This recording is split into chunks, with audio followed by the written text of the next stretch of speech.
Oke, baik Bu. Mending dibuka aja Pak ya. Ya, silakan Ya, Iva. jam 7 lebih 5 juga. Ya, Ya, Assalamualaikum warahmatullahi wabarakatuh. Waalaikumsalam. Waalaikumsalam. Selamat datang dan juga selamat malam untuk Bapak, Ibu, dan juga teman-teman hadirin sekalian di acara Sambangi Silaturahmi Daring bersama Ilmu Ekonomi FEB UGM. Nah, untuk pada malam hari ini ada saya Ivan Maulana selaku moderator mahasiswa Ilmu Ekonomi angkatan 2018. Dan juga kita juga dibersamai oleh para pembicara kita, ada Bu Eni Sulistianingrum PhD selaku Sekretaris Departemen Ilmu Ekonomi FEB UGM, dan juga Bapak Gumilang Aryo Sahadewo selaku Sekretaris Program Studi Sarjana Ilmu Ekonomi FEB UGM. Baik, sebelumnya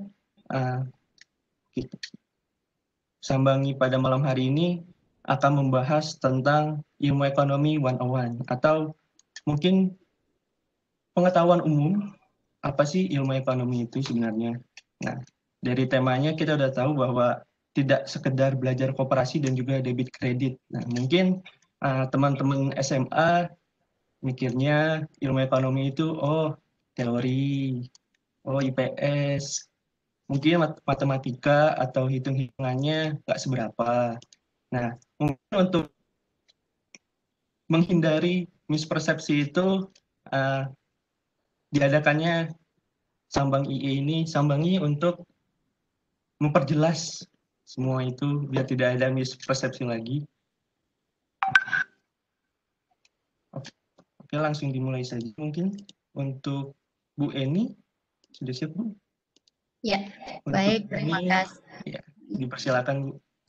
Ya, terima kasih Mas Ivan. Sebelumnya mungkin saya ingin mengetahui karakteristik dari adik-adik semua yang hadir di sini ya. Jadi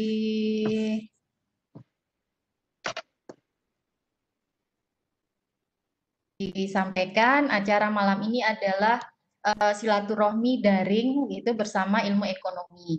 Nanti sebelum dimulai saya pengen adik-adik masuk ke sini dulu. Nah, kelihatan nggak?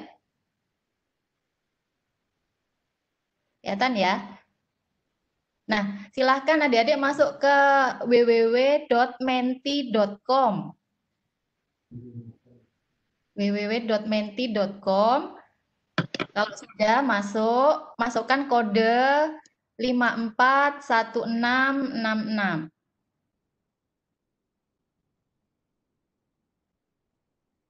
Silahkan.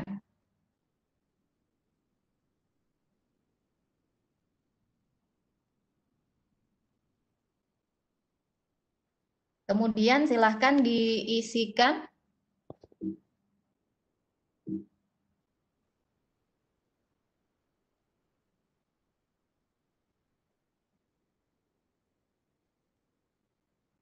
Ya, ini hasilnya. Kita tunggu lagi yang lain. Apakah jurusan SMA dari adik-adik yang hadir di sini? Oh, ada 7 adik-adik yang jawab dari IPA. Ada 7 lagi IPS.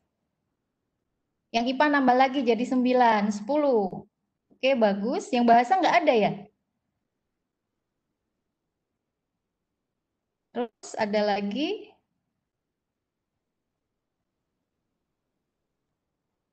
Oke, kalau gitu sebagian besar hari ini adik-adik adalah jurusan IPA ya dari SMA. Ini ada tambah lagi 12. Ada Enggak ada. mayoritas mungkin IPA, ya. 12, 7. Oh, ada 12. Ih, kok ibu? Oke, silahkan ke pertanyaan berikutnya. Nah, menurut adik-adik semua, apakah sih yang dipelajari di program studi ilmu ekonomi itu? Kira-kira dari bayangan yang adik-adik dapatkan selama ini di sekolah adik-adik semua, kira-kira ilmu ekonomi itu mempelajari apa aja ya? Coba silahkan diisikan di situ, diketik aja.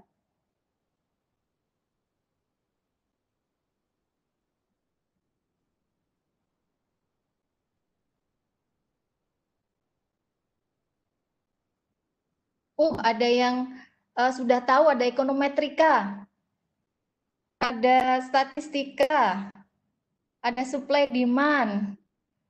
Kemudian ada yang udah tahu ada ekonomi mikro sama makro, udah dapet ya di SMA ya? Kemudian mempelajari kondisi pasar, ada perbankan, ada debit kredit. Wah, koperasi muncul juga di sini rupanya. Kemudian ada lagi pembangunan, moneter, mengenai kepuasan individu, ada juga pembukuan gitu. Ada yang pelajari, ada yang mengisi pembukuan. Kemudian ada saham. Banyak sekali ya ternyata ya yang dipelajari. Nah, nanti untuk bisa tahu pastinya apa sih sebenarnya dipelajari di prodi studi program studi ilmu ekonomi, kita coba nanti diskusikan ya. Apakah benar yang tadi sudah disampaikan adik-adik semua itu nanti kita pelajari di prodi S1 ilmu ekonomi FEB UGM. Oke, jadi ada bayangan di situ berbagai bidang itu ada kemungkinan pelajari. Ada yang benar, ada yang mungkin sedikit meleset. Nah, kira-kira apa ya? Baik.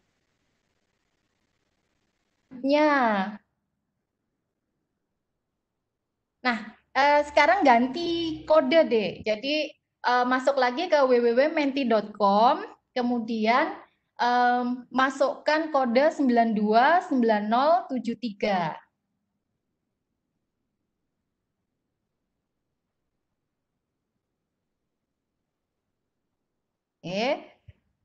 www.menti.com seperti tadi, kemudian masukkan kode 929073. Di situ ada pertanyaan, apakah prodi ilmu ekonomi ada materi matematikanya? Kira-kira bayangan adik-adik di SMA saat ini gimana ya? Ada matematika enggak?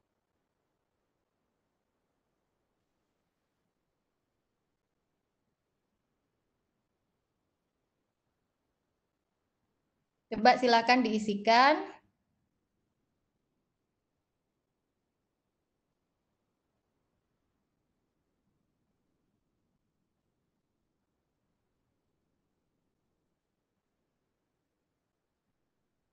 Ada yang jawab tidak tahu. Ada yang jawab ada. 8 orang udah jawab ada. Yang tidak tahu ada 3 orang. Berarti udah dapat bocoran ini. Kalau di ilmu ekonomi ada matematikanya. Ada yang belum dapat bocoran rupanya, ada yang cuman mungkin informasi sekilas ya sambil lalu. Oke, berarti sudah pada tahu nih ada kebanyakan 15 ya yang menyatakan bahwa di prodi ilmu ekonomi ada materi matematika. Baik, sekarang pertanyaan terakhir nih. Kira-kira apakah pekerjaan yang sesuai bagi lulusan prodi ilmu ekonomi? Silahkan diisikan. Menurut bayangan adik-adik, kira-kira nanti kalau masuk ke prodi ilmu ekonomi, nanti kalau lulus kerjanya apa? Kira-kira bayangannya apa? Silahkan diisikan.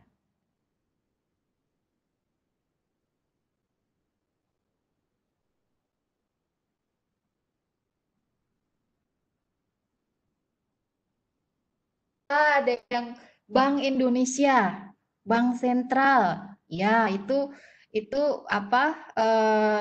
sudah menjadi rahasia umum ya, banyak yang bekerja di sana, apalagi sekarang Gubernur Bank Indonesia dari FEB UGM. kemudian jadi peneliti, ada yang jadi konsulat, dosen, menteri, kedubes, kemudian maklar saham, kemudian apalagi nih, World Bank, wah keren. Kemudian pegawai negeri, kemudian ada pegawai kementerian, data scientist, kemudian apalagi nih, konsultan bisnis. Oke, sip. Jadi banyak yang sebenarnya sudah tahu ya arahannya nanti. Kalau nanti saya kuliah di ilmu ekonomi, saya lulus setelah kuliah, saya pengen bekerja sebagai ini gitu ya. Nah, di situ adik-adik sudah infokan ke kami ada banyak alternatif pekerjaan yang mungkin bisa di baik. Itu tadi sekilas pemanasan dulu ya, kira-kira saya pengen ngerti latar belakang dari adik-adik semua yang ada di sini itu dari apa. Kemudian mengenai apakah di ilmu ekonomi itu belajar matematika, ketemu matematika atau enggak gitu. Nah, ternyata banyak yang sudah mendapatkan informasi bahwa nanti di ilmu ekonomi akan ketemu lagi dengan ilmu matematika gitu. Oke, mungkin masuk dulu kepada pengenalan ilmu ekonomi FEB UGM. Saya mau langsung aja cerita sedikit sejarah mengenai ilmu ekonomi FEB UGM. Jadi sebelumnya nama jurusan ilmu ekonomi di FEB UGM ini namanya adalah IESP, Ilmu Ekonomi dan Studi Pembangunan, IESP. Nah, kalau disingkat seperti itu kadang bagi adik-adik SMA yang mungkin dari IPA itu kadang bertanya-tanya gitu, itu apa gitu ya IESP. Nah, jurusannya IESP, kemudian nama jurusan pada saat kita mau ngisi untuk masuk ke perguruan namanya studi pembangunan. Jadi udah beda juga gitu. Jadi yang namanya tadinya ilmu ekonomi studi pembangunan di dalam jurusan di fakultas, begitu mau daftar, mau masuk ujian masuk ke UGM, pilihannya itu studi pembangunan. Nah, ini kan jadi apa membuat ragu-ragu apa benar ini kan apa jurusan yang mau dimasukin. Nah, sekarang nama jurusannya sudah diganti menjadi ilmu ekonomi. Jadi kita sudah mengikuti satu kaidah yang lebih memudahkan kita untuk membayangkan kira-kira jurusan ilmu ekonomi itu kan lebih mudah untuk dicerna gitu ya. Apakah yang akan dipelajari di sana? Dan ini juga sudah sesuai juga dengan beberapa sekolah-sekolah keren yang ada di luar negeri. Jadi di sana namanya economics gitu. Nggak ada lagi kepanjangan misalkan ilmu ekonomi dan studi pembangunan. Nah, nama ini sebenarnya kan misleading ya kalau misalkan kita pakai nama studi pembangunan gitu. Kenapa sih kok namanya studi pembangunan padahal ya nanti kalau kita masuk ke FEB UGM di Departemen Ilmu Ekonomi, studi pembangunan itu sebenarnya hanya salah satu cabang dari konsentrasi ilmu ekonomi yang dipelajari. Jadi nanti adik-adik akan kenal beberapa minat bidang studi atau konsentrasi yang dipelajari, yaitu di sana ada ekonomi moneter, ada ekonomi internasional, ada ekonomi publik, dan kemudian ada ekonomi studi, ada ekonomi pembangunan.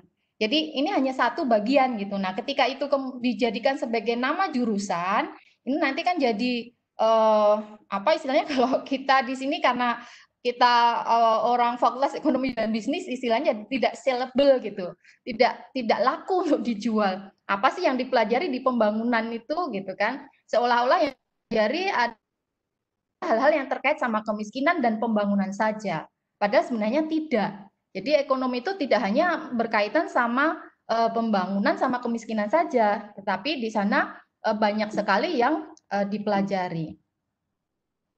Nah, lalu apa sih sebenarnya yang dipelajari dalam ilmu ekonomi itu? Jadi ilmu ekonomi itu sendiri adalah pelajari orang atau lembaga, mungkin dalam hal ini adalah perusahaan, di mana mereka caranya mengambil keputusan. Nah, mereka pada saat mau ngambil keputusan ini kan dihadapkan pada keinginan mereka yang banyak sekali gitu ya.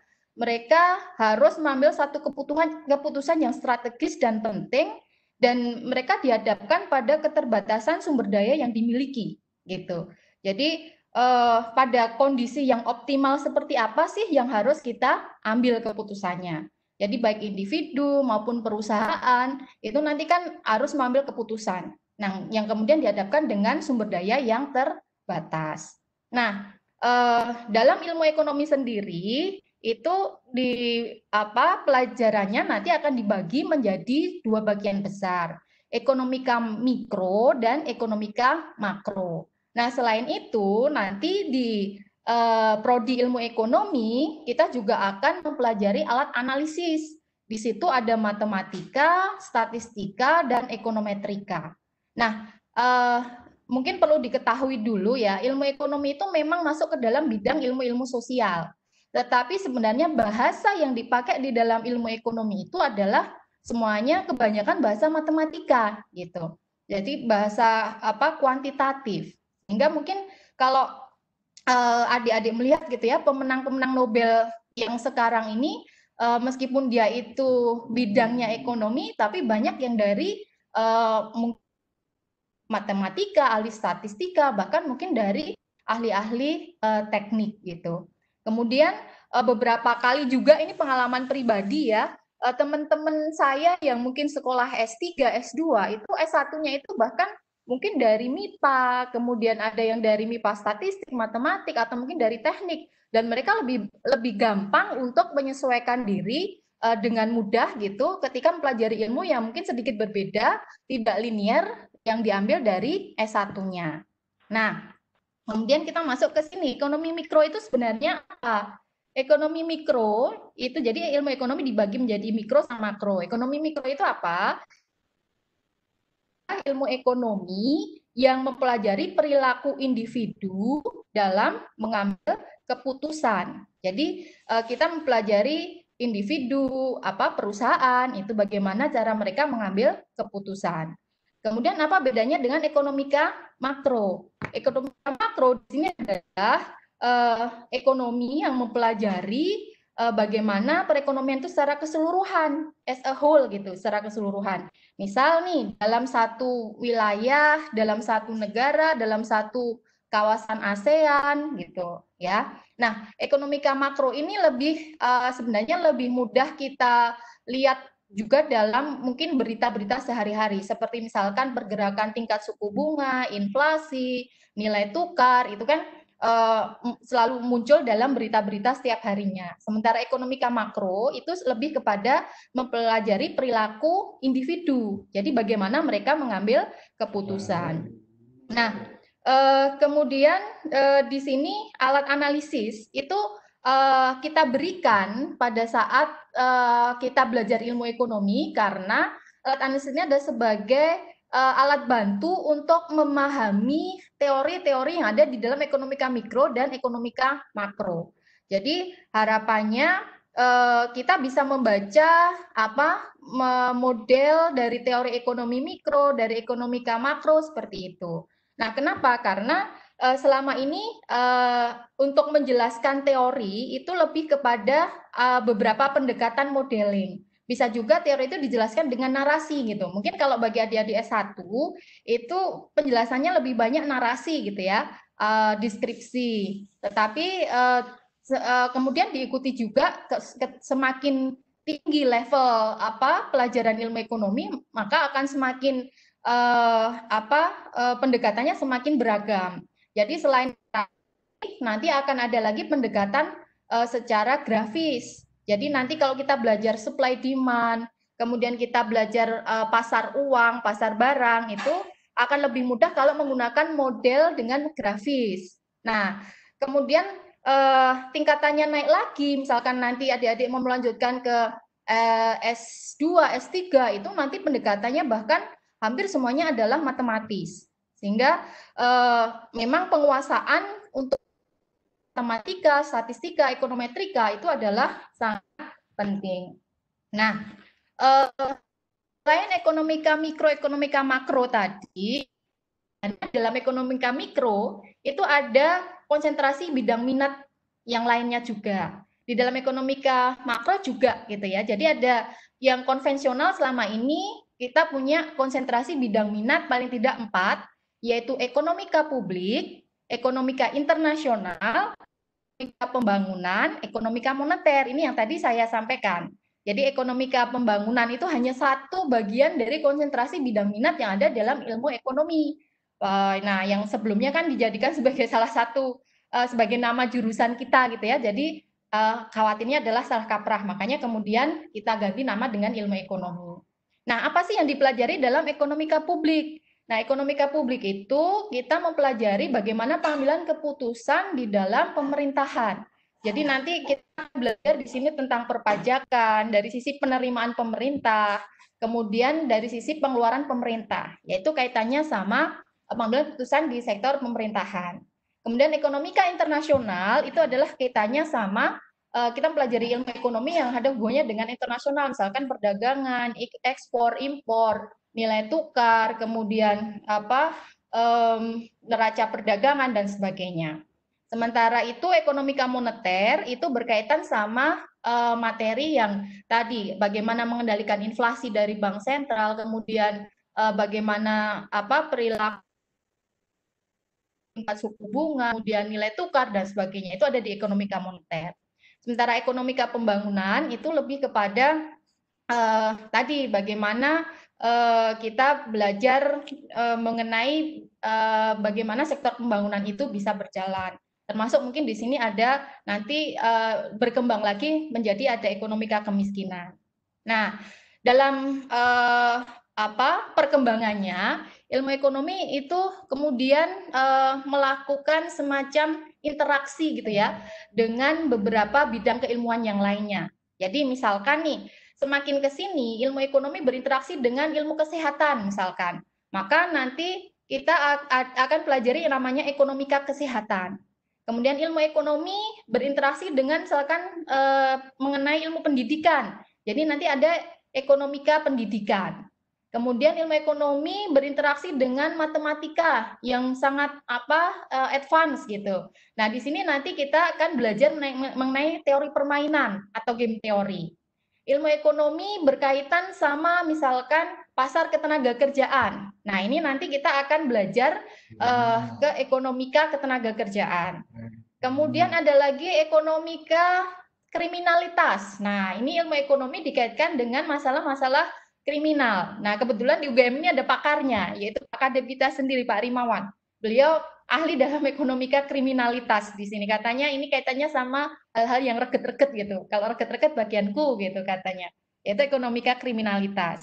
Kemudian ekonomika eksperimental. Ini juga merupakan andalan dari Departemen Ilmu Ekonomi FEB UGM. Nah, yang baru lagi sekarang ini adalah mengenai ekonomika digital.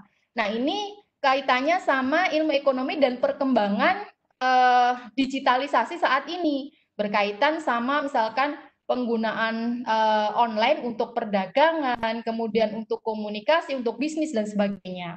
Nah, kemudian ada juga ekonomika syariah. Ini ilmu ekonomi yang dikaitkan dengan bagaimana sistem syariah yang terutama yang ada dalam agama Islam. Jadi ini ada bayang-bayangan apa saja sih sebenarnya yang dipelajari dalam ilmu ekonomi gitu ya.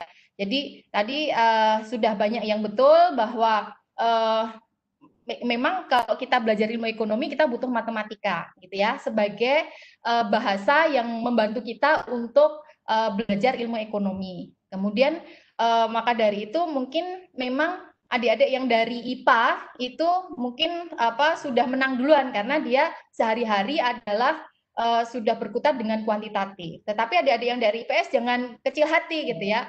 Karena sudah tahu ilmu ekonomi itu banyak matematikanya, maka kalau pengen masuk ke sini, mulai dari sekarang harus memperkuat nih tentang skill di matematikanya gitu. Jadi tujuan kami di sini ingin menyampaikan juga, ingin sharing bahwa ilmu ekonomi itu seperti ini gitu. Nah, kemudian kalau dari sisi pekerjaan tadi juga sudah banyak yang benar. Banyak jenis pekerjaan yang bisa dimasukin oleh lulusan dari ilmu ekonomi. Karena ilmu ekonomi sendiri ini kan berkaitan sama ilmu pengambilan keputusan gitu. Cuman tinggal posisinya ada di mana. Misalkan di pemerintahan ya ekonomika publik yang paling banyak dipakai. Kalau misalkan di bank sentral tadi ada yang bilang BI, bank sentral, pegawai BI itu mungkin ekonomika moneter yang banyak dipakai. Kalau berkaitan sama pendidikan ya ekonomika pendidikan. Berkaitan sama rumah sakit, kesehatan itu ekonomika kesehatan. Jadi banyak hal yang mungkin nanti bisa dimasukin setelah adik-adik lulus dari prodi ilmu ekonomi di FEB UGM. Baik, saya kira itu apa yang bisa saya sampaikan. Nanti mungkin kita lebih enak untuk diskusi gitu ya. Untuk materi selanjutnya akan disampaikan oleh Pak Gilang. Silahkan Pak Gilang.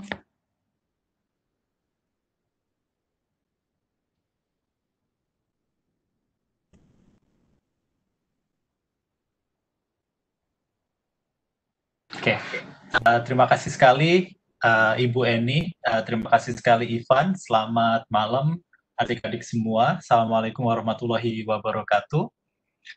Perkenalkan, saya Gumilang, biasa sehari-hari dipanggil Gilang, jadi saya adalah salah satu dosen di Departemen Ilmu Ekonomi UGM. Saya banyak melakukan research interaksi antara ekonomika pendidikan, kemudian juga ekonomika ketenagakerjaan, dan juga evaluasi dampak dari program dan juga kebijakan dari pemerintah. Jadi senang sekali malam ini saya mendapatkan kesempatan mewakili Bapak dan Ibu di Ilmu Ekonomi dan juga di Fakultas Ekonomika dan Bisnis UGM untuk berbagi kepada adik-adik, siswa-siswa SMA, dan juga adik-adik mahasiswa ilmu ekonomi terkait dengan ilmu ekonomi itu seperti apa. Jadi saya kira pada saat saya masih siswa SMA, waktu itu tentunya kita memiliki banyak sekali opsi ya. Kita mau kuliah kemana, kalau kemudian kita kuliah ke universitas tertentu, apa jurusan yang akan saya ambil. Nah, sebetulnya pada saat kalian melakukan pengambilan keputusan itu, kalian mengambil keputusan ekonomi sebetulnya. Mengapa? Karena Anda mempertimbangkan manfaat dan juga kemudian biaya yang Anda peroleh dari setiap pilihan yang Anda buat. Jadi misalnya anda waktu itu atau saat ini sebagai siswa SMA di kelas 2 atau di kelas 3, saya berpikiran, saya pengen mengambil jurusan insinyur misalnya, atau kemudian jurusan teknik.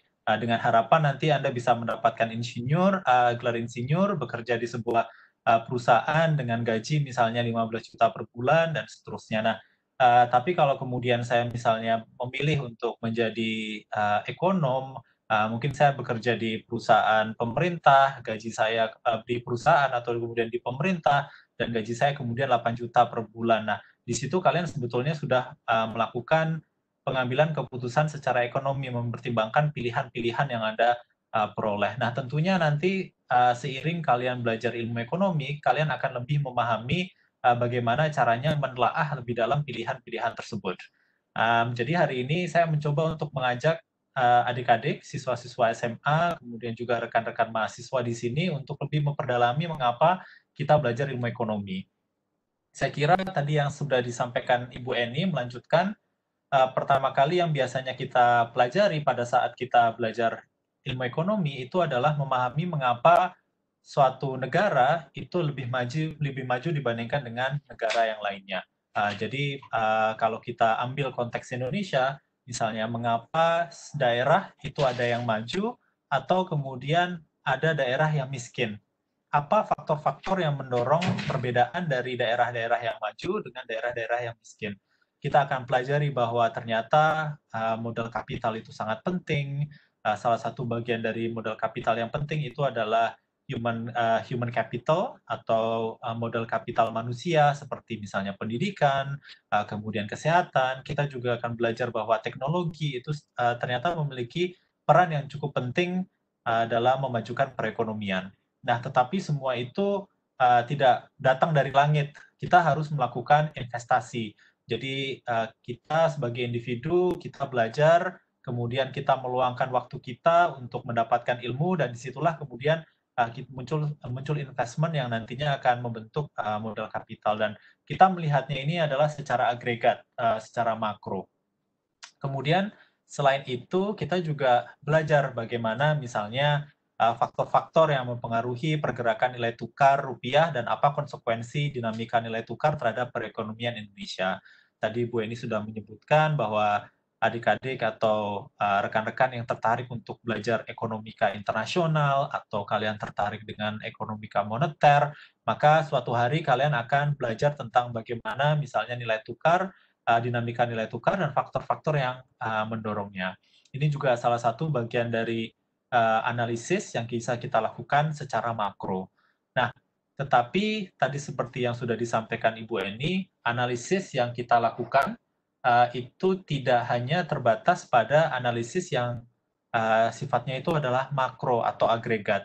Kita juga bisa melakukan analisis itu di tingkat individu, atau kita melakukan analisis itu di tingkat rumah tangga. Oleh karena itu, tadi seperti yang sudah disampaikan Ibu Eni, muncul kemudian bidang-bidang ekonomi baru dalam 4-5 dasawarsa terakhir. Tadi sudah disebutkan muncul ekonomika kesehatan, muncul ekonomika pendidikan, muncul kemudian ekonomika kriminalitas. Jadi kita mencoba untuk menggunakan ilmu ekonomi untuk memahami bagaimana individu atau bagaimana rumah tangga mengambil keputusan, tentunya keputusan yang optimal untuk mencapai hasil tertentu. Jadi ada beberapa topik yang cukup menarik yang misalnya menjadi bagian dari ketertarikan dan juga kemudian misalnya minat riset saya. Jadi contohnya di sini misalnya adalah isu terkait dengan stunting. Saya kira adik-adik mahasiswa, juga adik-adik siswa mungkin sudah mulai aware dengan permasalahan stunting yang ada di Indonesia ini. Ini merupakan salah satu penurunan stunting adalah salah satu program prioritas oleh Presiden, dan kita ingin memahami mengapa tingkat stunting di Indonesia itu masih cukup tinggi. Jadi penurunan dari tahun 2013 hingga ke 2018 itu terjadi, tetapi tidak secepat yang diinginkan oleh kita sebagai masyarakat. Nah, mengapa hal itu terjadi? Apa faktor-faktor yang menyebabkan terjadinya insiden stunting yang ada di masyarakat? Apakah itu karena pengeluaran rumah tangga yang masih rendah untuk asupan dari anak? Atau kemudian sebetulnya lebih ke sisi perilaku? Mereka sebetulnya sudah makan makanan yang sehat, mereka sudah tinggal di rumah yang sehat, tetapi pada saat anaknya mau makan, mereka gagal untuk cuci tangan. Sehingga kemudian ada bakteri, kemudian makan dan menyebabkan diare yang kemudian nantinya bisa menghambat pertumbuhan. Atau itu permasalahan terkait dengan lingkungan sekitar yang kurang bersih. Jadi saya kira banyak sekali faktor yang bisa mempengaruhi mengapa tingkat stunting itu masih cukup tinggi di Indonesia. Jadi tugas kita sebagai ekonom itu adalah mencoba mengidentifikasi apa permasalahannya dan dilihat dari sisi teori ekonomi. Mengapa rumah tangga itu tidak mengambil keputusan yang optimal. Padahal jika mereka itu mengambil keputusan yang optimal, contohnya misalnya tadi memberikan asupan nutrisi yang baik, kemudian menggunakan persediaan air yang bersih, kemudian menjaga perilaku kesehatan ibu dan anak dan kemudian keluarga, maka mereka bisa mencapai tingkat pertumbuhan anak yang optimal. Tetapi mengapa rumah tangga masih belum melakukan keputusan optimal yang tersebut? Itu menjadi salah satu bagian kita dari ekonomi untuk mempelajari itu. Juga kemudian mempelajari perilaku secara umum. Juga kemudian ada isu yang kita temukan kalau kita ke lapangan, mengapa masih banyak rumah tangga yang tidak memiliki sanitasi yang memadai. Kalau kita pergi ke pedesaan, tidak asing kalian melihat belum banyak yang memiliki kamar mandi atau kemudian tempat untuk mandi, cuci, kemudian kakus MCK. Nah, padahal penggunaan toilet atau kemudian penggunaan sanitasi, kemudian sumber air yang bersih, itu semua bisa meningkatkan kesehatan. Dan kalau kemudian individu itu sehat, maka kemudian mereka lebih produktif dalam mengerjakan pekerjaannya. Dan itu secara ekonomi, kalau itu agregat, maka kita akan menjadi ekonomi yang lebih produktif, lebih maju, dan kemudian nantinya bisa berinovasi dan kemudian pertumbuhan yang tinggi. Tapi kenapa kok masih banyak yang belum bisa memiliki sanitasi yang memadai? Karena mereka misalnya gagal untuk memahami manfaat dari memiliki sanitasi yang memadai dan mereka terpaku pada biaya yang mereka harus keluarkan pada saat ini. Nah, Jadi ini adalah salah satu hal yang akan kalian pelajari sebagai mahasiswa di bidang ilmu ekonomi. Nah, tentunya yang kami sampaikan pada kesempatan malam hari ini terbatas pada yang ada di gambar ini, tapi sebetulnya luas sekali yang bisa kita pelajari. Seperti yang tadi sudah disampaikan, kita punya ekonomika, kriminalitas. Mengapa individu itu memutuskan untuk melakukan tindakan korupsi? Padahal saat ini hukumannya sudah cukup nyata, atau mungkin hukumannya masih belum terlalu severe atau belum terlalu berat seperti yang diinginkan, lebih kecil dibandingkan dengan manfaat yang mereka peroleh dari melakukan tindakan korupsi. Kita juga banyak melakukan penelitian terkait misalnya perencanaan pembangunan, kemudian kita juga melakukan penelitian terkait dengan ekonomika kesehatan, mengapa kok tingkat imunisasi di Indonesia masih belum universal. Apa yang menghambat rumah tangga membawa anaknya ke posyandu dan kemudian anaknya mendapatkan vaksin? Atau kemudian mengapa kok tingkat pemberian ASI eksklusif itu masih belum tinggi di Indonesia? Apa faktor-faktor yang mempengaruhi perilaku tersebut? Jadi saya kira kalian belajar ilmu ekonomi itu akan memberikan kesempatan kepada Anda untuk membuka cakrawala tentang apa yang bisa kita pelajari dan bagaimana kita bisa mempelajari perilaku manusia dan kemudian mengidentifikasi kebijakan untuk menjadikan perilaku itu menjadi lebih baik. Saya kira itu adalah beberapa hal yang akan kalian pelajari. Nah, tetapi memang untuk kita bisa memiliki kemampuan untuk menelaah sebuah permasalahan, kita memiliki kemampuan atau skills untuk melakukan sesuatu yang analitis, kita harus memiliki fondasi. Dan fondasi itu harus kita bangun dengan cukup disiplin dan kemudian cukup kuat. Dan di ilmu ekonomi Universitas Gadjah Mada, kami memastikan bahwa Anda memiliki fondasi yang kuat sebelum nanti Anda memiliki kemampuan untuk melakukan analisis yang lebih dalam tentang permasalahan yang ada di masyarakat atau di ekonomi secara agregat. Jadi salah satu hal yang nanti akan kalian pelajari itu adalah bagaimana individu mengambil keputusan. Dan tadi seperti yang sudah disampaikan oleh Ibu Eni, kita akan mempelajari bagaimana individu mengambil keputusan itu dengan matematika. Dan di sini matematika bukan matematika yang kita bayangkan di mana kita akan berhadapan dengan angka, kita malah banyak akan berhadapan dengan notasi. Mengapa? Karena notasi ini akan memudahkan kita untuk mencoba mendalami sebuah teori, bagaimana individu itu kemudian mengambil sebuah keputusan berdasarkan kendala-kendala yang ada misalnya. Nah, tentunya ini adalah simplifikasi dari teori yang ada di dunia ini atau dari perilaku yang ada di dunia ini. Nah, tetapi dengan simplifikasi yang kita pelajari di ilmu ekonomi ini, ternyata kita bisa menemukan beberapa kunci-kunci perilaku yang bisa mendasari analisis kita secara sederhana. Jadi, sebagai contoh misalnya, jika kalian mempelajari terus bagaimana individu mengambil keputusan, nanti Anda akan sampai kepada kurva permintaan individu. Dan kemudian kalau kurva permintaan individu itu kita agregatkan, maka nanti kita akan mendapatkan kurva permintaan secara umum di dalam suatu perekonomian. Dan kemudian kita nanti bisa mempelajari bagaimana kita mendapatkan kurva yang cukup terkenal kalau adik-adik belajar ilmu ekonomi, yaitu adalah kurva permintaan dan juga kemudian kurva penawaran. Dan ini memberikan kita sebuah alat atau tools untuk menghadapi atau mencoba untuk menginvestigasi fenomena yang kita lihat di masyarakat. Sebagai contoh misalnya tahun 2018, Bapak atau Ibu Anda di rumah, terutama Ibu misalnya komplain, kok harga cabai mahal sekali. Oh, ternyata pada tahun itu curah hujannya tinggi, dan karena curah hujannya tinggi, maka kemudian penawaran terhadap cabai itu cukup turun, sehingga kemudian permintaan yang ada di pasar itu melebihi penawaran yang ada di dalam pasar. Oleh karena itu, harga dari cabai itu meningkat.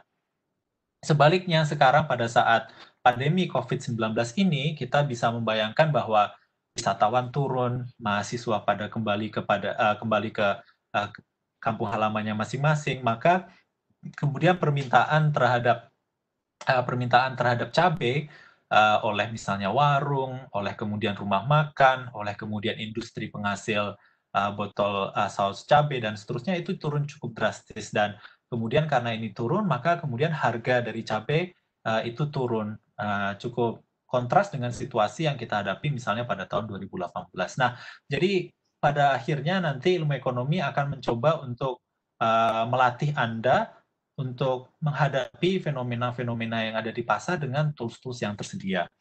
Kemudian kalian juga akan dibekali oleh alat-alat analisis yang lain. Tadi sudah disampaikan, Anda akan belajar statistik, Anda kemudian akan belajar ekonometrika. Jadi ekonometrika itu adalah gabungan antara teori ilmu ekonomi, matematika, dan kemudian statistik untuk mencoba untuk memahami misalnya bagaimana individu itu berperilaku. Atau kita bisa menggunakan alat ini untuk mengevaluasi apakah kebijakan yang diterapkan oleh pemerintah itu sudah efektif untuk merubah perilaku atau merubah hasil atau tidak. Jadi banyak sekali yang nanti akan kalian pelajari, yang ini mungkin cukup berbeda dari yang adik-adik siswa SMA saat ini. Itu bayangkan, oh saya belajar ilmu ekonomi karena misalnya di sekolah itu Anda diajari tentang koperasi, atau kemudian bagaimana Anda melakukan pembukuan jurnal debit kredit. Sebetulnya ilmu ekonomi itu jauh lebih luas daripada yang adik-adik pelajari saat ini di sekolah. Dan saya kira dengan adanya olimpiade ekonomi, kemudian dengan adanya media-media kanal-kanal seperti di YouTube, pemahaman adik-adik terhadap ilmu ekonomi sudah mulai meluas. Tapi harapannya hari ini kami bisa mencoba memberikan perspektif baru tentang ilmu ekonomi apa, dan kemudian bagaimana kita nantinya sebagai ekonom bisa menggunakan alat-alat teori-teori yang kita pelajari untuk memahami perilaku di berbagai bidang, dan tidak terbatas pada tadi moneter, pembangunan internasional, kemudian publik, tetapi bisa ke arah kemiskinan, kemudian ke arah pendidikan, ekonomi kesehatan, dan seterusnya. Nah, jadi kami di Departemen Ilmu Ekonomi dan khususnya di program studi S1 Ilmu Ekonomi, kami komitmen untuk memberikan proses pembelajaran yang komprehensif. Jadi kami tidak hanya fokus pada pengembangan pengajaran ilmu ekonomi di dunia, tetapi kami juga fokus pada keterampilan apa yang dibutuhkan oleh pasar pada saat nanti Anda itu lulus. Jadi kalau misalnya saya membayangkan diri saya sebagai mahasiswa 15 tahun yang lalu, maka mata kuliah yang ditawarkan hari ini itu sudah jauh berbeda. Dulu tidak ada ekonomika ketenagakerjaan, dulu tidak ada ekonomika eksperimental, dulu tidak ada ekonomika kriminalitas, dulu tidak ada ekonomika pendidikan. Saat ini kita mengikuti tren pengembangan bidang-bidang yang ada di dunia, dan kita memiliki peneliti-peneliti yang memang melakukan penelitian terkini di bidang tersebut. Selain itu, kita mencoba untuk melihat, keterampilan yang dibutuhkan oleh pasar itu bukan sekedar individu yang paham bagaimana kurva permintaan dan penawaran itu bekerja. Kita tidak hanya sekedar melihat bagaimana caranya menganalisis data dengan misalnya Excel, tetapi kita membutuhkan lulusan-lulusan ekonomi yang paham tentang kemampuan untuk melakukan analisis data. Mereka yang bisa melakukan programming dengan komputer, karena mau tidak mau nantinya pada saat Anda melakukan analisis, programming itu menjadi salah satu bagian dari pekerjaan yang sudah kalian harus lakukan. Nah, oleh karena itu, kami melalui Lab Ilmu Ekonomi itu komitmen untuk memberikan kesempatan kepada kalian untuk belajar berbagai macam alat yang sudah berkembang di sana dan kemudian digunakan. Tadi misalnya kalian ada yang ingin pergi dan bekerja di Bank Indonesia, kita memberikan pelatihan misalnya ada R, kemudian ada Python, dan yang belum dituliskan di sini ada eFuse misalnya. Atau kalau kalian ingin bekerja di Bank Dunia nantinya, Anda bisa kemudian banyak belajar tentang bagaimana melakukan analisis dengan Stata atau dengan R. Nah, jadi harapannya dengan segala kesempatan yang ada di dalam kelas dan juga kemudian di luar kelas, kalian bisa mengembangkan diri Anda untuk menjadi ekonom yang siap untuk menghadapi pasar tenaga kerja yang ada saat ini. kita juga mendukung langganan berbagai data seperti misalnya CIC, Reuters, dan kemudian Bloomberg yang bisa Anda gunakan untuk pembelajaran secara rutin. Selain itu, mahasiswa juga mendapatkan akses ke infografis yang disusun oleh tim Macroeconomic Dashboard yang dipimpin oleh Dr. Sekar. Di sini kalian bisa mendapatkan info dan update terkait dengan ekonomika makro secara rutin setiap minggunya. Jadi jangan lupa untuk cek Instagramnya dan kemudian mengikuti perkembangan yang ada di sana. Selain itu, kami juga melakukan seminar kelas dunia. Kita mengundang pembicara-pembicara yang prominent dan kita lakukannya dalam kegiatan yang rutin yang disebut dengan Sinarku. Jadi banyak sekali kesempatan belajar yang bisa kita lakukan di sini secara bersama-sama. Jadi ini adalah kanal media sosial yang kami miliki. Pastikan adik-adik siswa SMA itu mengikutinya. Kita juga ada kanal Macroeconomic Dashboard, kemudian ilmu ekonomi secara umum di Instagram, sehingga Anda bisa mengikuti perkembangan yang terkini. Dan saya kira adik-adik juga jangan pernah sungkan untuk bertanya kepada kami melalui kanal media sosial yang ada. Jangan pernah sungkan untuk berkomunikasi dengan adik-adik mahasiswa, kakak-kakak mahasiswa yang ada di MIESPA. Mereka tentunya terbuka untuk memberikan jawaban terhadap pertanyaan-pertanyaan kalian, memberikan arahan kepada kalian apa yang harus didalami seandainya kalian nanti ingin masuk ke jurusan ilmu ekonomi. Apakah kemudian mereka yang masuk ilmu ekonomi karena banyak matematika, banyak statistika, banyak notasi matematika dan seterusnya itu harus berlatar belakang IPA? Jawabannya adalah tidak. Saya kira rekan-rekan siswa-siswa yang ada di IPS itu juga memiliki kesempatan yang sama untuk masuk ke ilmu ekonomi, juga dengan teman-teman yang di IPA. Jadi saya kira semuanya yang memiliki minat dan kemudian memahami bahwa untuk bisa melakukan analisis ekonomi kita harus memiliki fondasi analitis yang kuat, saya kira bisa masuk dan bergabung ke ilmu ekonomi. Nah, tentunya sesi singkat yang Ibu Eni dan saya sampaikan malam ini itu tidak akan menjawab semua pertanyaan yang adik-adik punya, tetapi paling tidak bisa memberikan perspektif baru tentang apa itu ilmu ekonomi, apa yang akan kalian pelajari, kesempatan apa yang Anda akan peroleh, dan bagaimana Anda bisa menjadi bagian dari ekonomi yang bisa menelaah permasalahan, mengidentifikasi, dan ikut serta dalam perumusan kebijakan untuk menjadikan Indonesia itu menjadi lebih baik. Nah, saya kira kami tutup presentasinya dan kami akan menggunakan waktu sisa diskusi malam ini untuk menjawab pertanyaan dan juga kegundahan mungkin adik-adik tentang wah masuk ilmu ekonomi atau jurusan yang lain ya, dan moga-moga kami bisa membantu untuk Anda mengambil keputusan itu. Terima kasih saya ucapkan dan kami nantikan diskusi selanjutnya.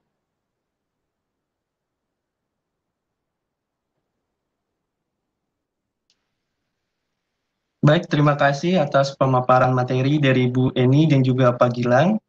Sebelum ke sesi tanya jawab, mungkin saya ingin menyimpulkan tentang tadi materi apa saja yang telah disampaikan oleh Bu Eni dan juga Pak Gilang.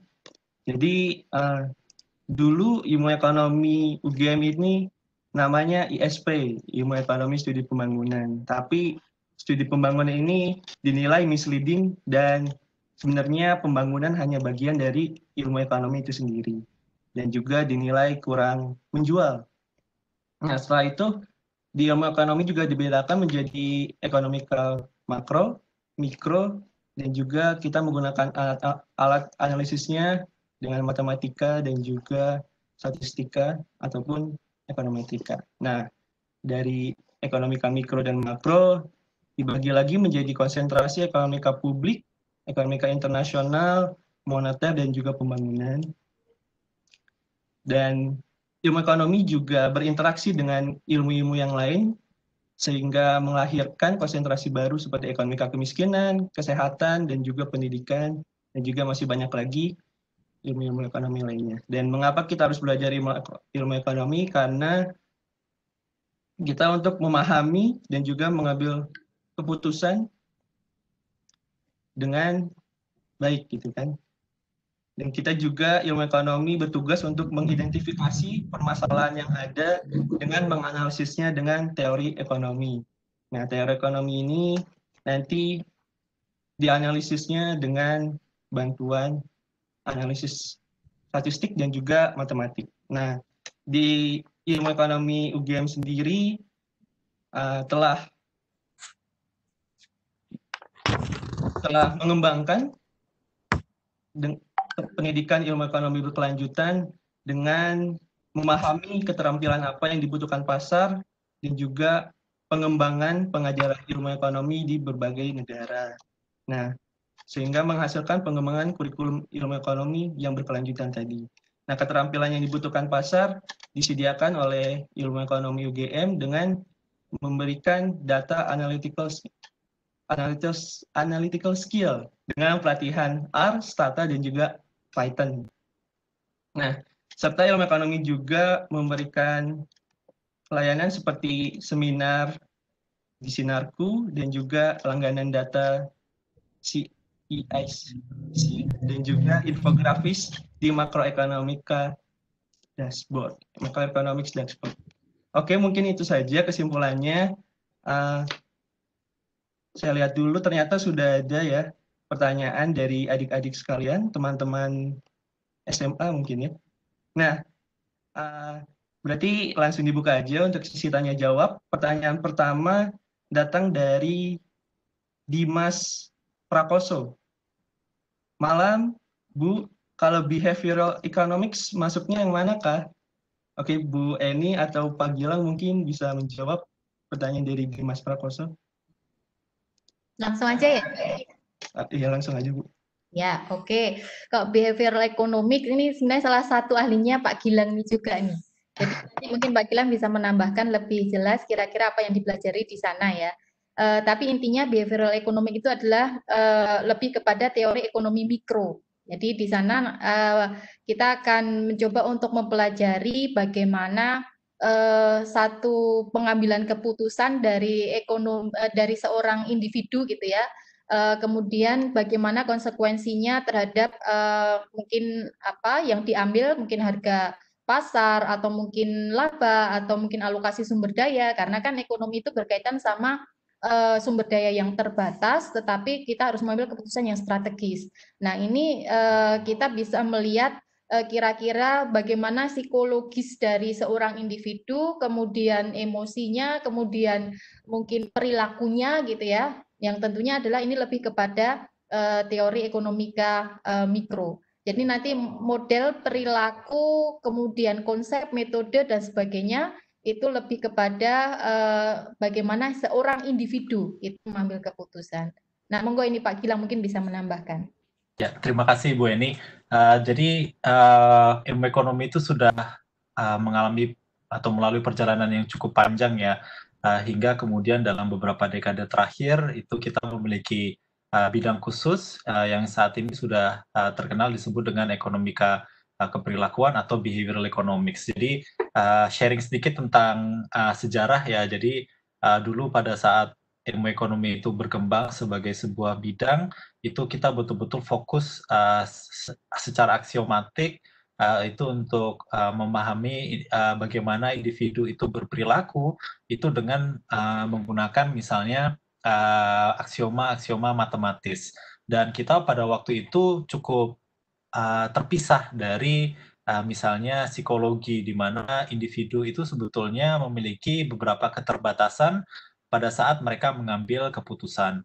Nah, oleh karena itu pada sekitar tahun 1970-an itu muncul studi yang cukup cukup monumental di mana mereka menunjukkan bahwa individu itu tidak mengambil keputusan sesuai dengan yang dimodelkan secara matematis. Jadi kita ini tidak sepenuhnya rasional kalau biasanya disebut oleh model matematika tersebut. Ada banyak keterbatasan oleh individu pada saat mereka mengambil keputusan.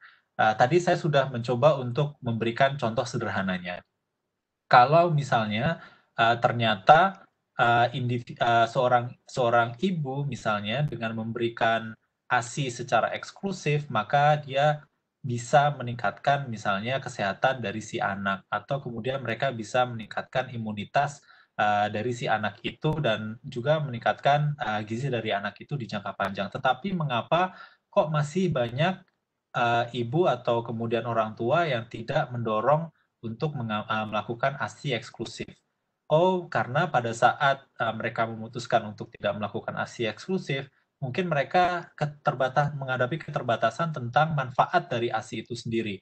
Dan sedangkan kita tahu bahwa untuk memberikan ASI itu bukan sesuatu yang mudah. Mungkin mereka harus bekerja sehingga tidak ada kesempatan untuk kemudian memberikan ASI kepada anaknya secara langsung. Oh, tentunya sekarang sudah ada teknologi di mana mereka bisa memompa dan menyimpannya di dalam kulkas. Tetapi saya kira banyak sekali dari sisi perilaku ini yang kemudian menyebabkan individu tidak mengambil keputusan secara optimal. Saya berikan contoh yang sederhana. Anda dalam waktu 1 minggu itu akan menghadapi ujian, dan keputusan yang optimal yang Anda lakukan untuk menghadapi ujian tersebut itu adalah mulai belajar.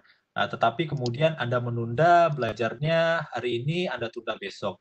Besok kemudian Anda tunda lagi menjadi besok, dan seterusnya. Nah, itu adalah salah satu bagian atau salah satu contoh di mana individu tidak mengambil keputusan yang paling optimal karena berbagai macam sisi psikologis yang mungkin muncul. Saya kira itu mungkin sedikit dasar yang bisa kami bagikan kepada adik-adik, tetapi nanti pada saat kita melakukan analisis ilmu ekonomi itu secara umum, kita akan banyak melibatkan behavioral economics, bagaimana individu itu mengambil keputusan dan apa keterbatasan individu pada saat mengambil keputusan tersebut.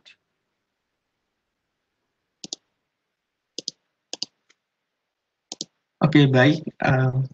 Pertanyaan selanjutnya dari Adila Firdaus. Permisi Bu, Pak, saya ingin bertanya.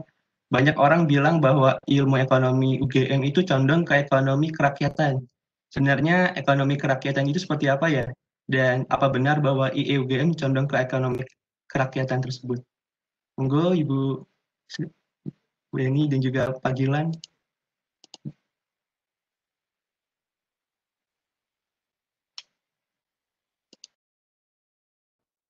Ibu Eni, kami belum Bu mendengar Weni suaranya. masih di mute. Oh iya, maaf. Iya. Terima kasih atas pertanyaannya tadi dari Adila Firdaus ya. Kalau kita bicara tentang ekonomi kerakyatan, sebenarnya itu tidak beda jauh juga dengan yang tadi kita jelaskan di depan. Jadi ini adalah merupakan pengembangan lebih lanjut interaksi antara ekonomi dengan ekonomi kerakyatan. Itu adalah sebenarnya ekonomi yang berbasis kepada kekuatan ekonomi rakyat gitu. Jadi ilmu ekonomi, kemudian kita fokus kepada kekuatan ekonomi rakyat. Nah, muncullah kemudian ada ekonomi kerakyatan. Nah, tapi sebenarnya kalau kita bicara tentang ilmu ekonomi, yang ada ya tadi ekonomi mikro sama ekonomi makro. Kemudian berkembang minat konvensional tadi publik, internas, moneter, dan ekonomi pembangunan. Nah, ekonomi kerakyatan sendiri adalah mungkin kita bisa lihat bagaimana ilmu ekonomi di sini berinteraksi dengan dasar basis kekuatan ekonomi rakyat. Jadi sebagai contoh, kebetulan dulu saya pernah menjadi asisten dari Prof. Mubiarto. Beliau adalah pakar dari ekonomi kerakyatan gitu ya, terkenal sekali di situ.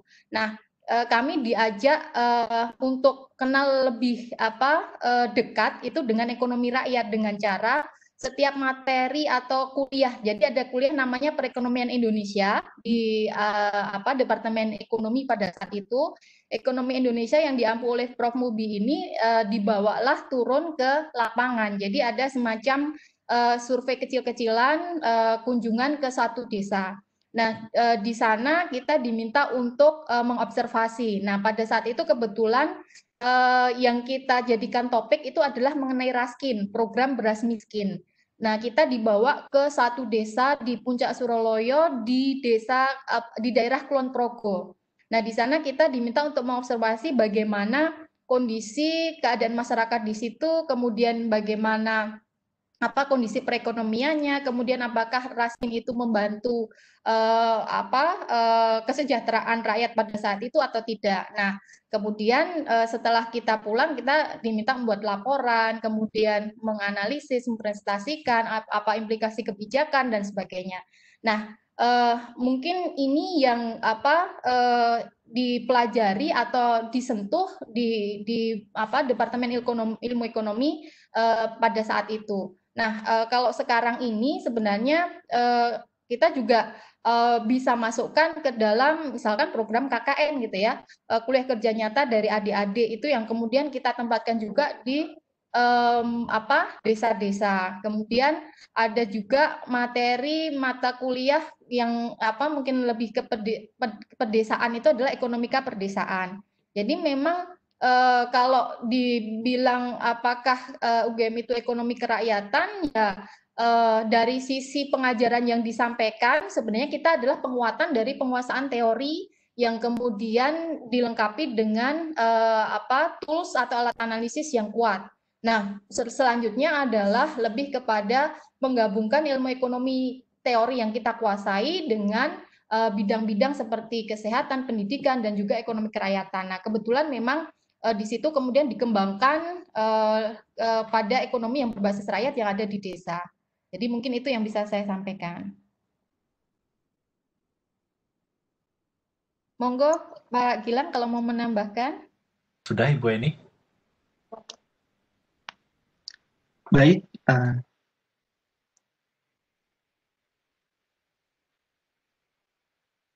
pertanyaan selanjutnya dari Salma Aziza. Permisi Pak Bu, saya masih belum paham IE itu detailnya bagaimana. Kalau perbedaannya IE dengan program studi manajemen atau akuntansi, apa ya Pak Bu? Terima kasih. Oke, baik.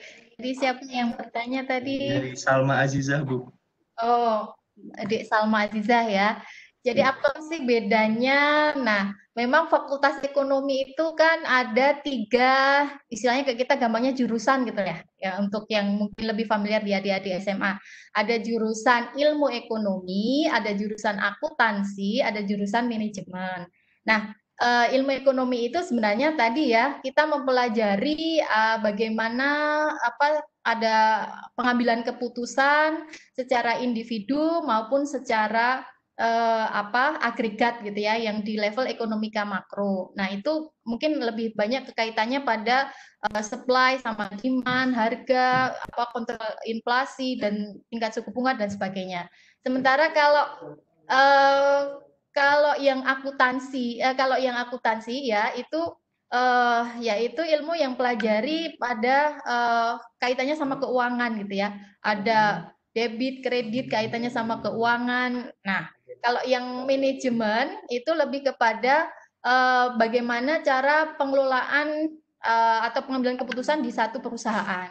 Jadi biasanya ini lebih belajar kayak misalkan marketing atau pemasaran, kemudian manajemen operasional, manajemen sumber daya manusia, bagaimana mengelola sumber daya manusia, bagaimana memasarkan produk, itu mungkin lebih kepada manajemen. Nah, kalau akuntansi itu lebih kepada kaitannya sama pelaporan keuangan begitu. Nah, kalau yang ilmu ekonomi itu tadi yang sebenarnya sudah kita bahas, kita diskusikan, yaitu bagaimana seorang individu mengambil keputusan.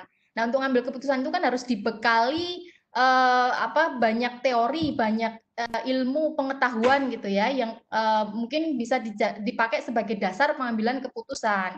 Kalau keputusannya individu ya kaitannya sama ekonomika mikro gitu. Tapi kalau keputusannya di level pemerintahan, mungkin ekonomika publik. Kalau di level kaitannya sama moneter ya mungkin ekonomika moneter, yaitu kaitannya sama pengendalian inflasi, kemudian tingkat suku bunga dan sebagainya, itu ekonomi moneter. Jadi mungkin itu sedikit penjelasan dari saya. Silakan Pak Gilang kalau menambahkan. Terima kasih Bu Eni menambahkan. Jadi Fakultas Ekonomika dan Bisnis itu menawarkan 3 jurusan tadi yang sudah disebutkan, ilmu ekonomi, kemudian manajemen, kemudian yang ketiga akuntansi. Nah, nanti mahasiswa-mahasiswa baru mulai dari semester pertama itu sebetulnya akan banyak mengambil mata kuliah ilmu ekonomi. Nah, jadi sebagai contoh misalnya jika kalian itu adalah mahasiswa akuntansi, maka nanti Anda akan mengambil pengantar ekonomi 1, kemudian pengantar ekonomi 2, Anda juga akan mengambil statistika 1, matematika 1. Jadi banyak mata kuliah di tahun pertama yang mata kuliah ilmu ekonomi yang mahasiswa manajemen dan akuntansi itu akan ambil. Nah, nanti kemudian setelah selesai dari tahun pertama, maka nanti mahasiswa akuntansi akan fokus untuk mengambil mata kuliah untuk memperdalam prinsip dan juga kemudian practices untuk melakukan pelaporan keuangan, untuk perpajakan, dan juga untuk auditing. Tadi untuk manajemen akan belajar lebih lanjut bagaimana ilmu-ilmu untuk marketing, atau kemudian operational management, atau kemudian leadership, dan seterusnya. Jadi saya kira cukup berbeda antara ilmu ekonomi, manajemen, dan akuntansi. Nah, jadi pada saat adik-adik SMA, siswa-siswa SMA itu memilih mana nih jurusan yang Anda akan ambil, Anda juga memilih bukan hanya apa saja yang nanti Anda akan pelajari, tetapi juga Anda mempertimbangkan besok kalau kalian sudah lulus dan kemudian bekerja, kalian ingin menjadi apa misalnya. Kalau kemudian Anda berencana untuk fokus pada pekerjaan yang melakukan pelaporan keuangan, kemudian perpajakan, atau kemudian auditing, mungkin akuntansi itu pas untuk Anda. Tetapi kalau Anda ingin memahami bagaimana perilaku individu, kemudian perekonomian secara agregat, dan bagaimana interaksi yang terjadi di dalam sebuah pasar di sini bisa cukup luas maknanya, misalnya pasar keuangan atau pasar tenaga kerja, maka ilmu ekonomi itu adalah jurusan atau program studi yang paling tepat untuk adik-adik. Tetapi apapun jurusannya, maka nanti di tahun pertama teman-teman itu pasti akan mengambil mata kuliah ilmu ekonomi, kalian juga akan mengambil mata kuliah alat analisis seperti matematika dan juga statistik itu. Jadi walaupun kalian mengambil akuntansi dan manajemen, kalian tidak akan jauh dari mata kuliah ilmu ekonomi. Maka sekalian aja ngambil aja ilmu ekonomi gitu. Baik, terima kasih Bu Eni juga Pak Gumilang. Pertanyaan selanjutnya dari Abdul Qadir. Mungkin pertanyaannya, apa yang membedakan ilmu ekonomi UGM dengan ilmu ekonomi di universitas lain mungkin ya Bu Pak? Yang dari Abdul Qadir mungkin pertanyaan seperti itu. Mungkin ya bisa untuk dijelaskan Bu Eni, Pak Gumilang. Ya, baik. Pada dasarnya sih apa yang dipelajari mungkin mirip ya ilmu ekonominya.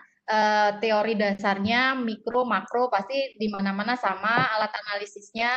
Cuman mungkin yang sedikit membedakan adalah kemudian perkembangan dari ilmu ekonomi yang lebih lanjut yang ditawarkan di Departemen Ilmu Ekonomi itu lebih banyak yang baru.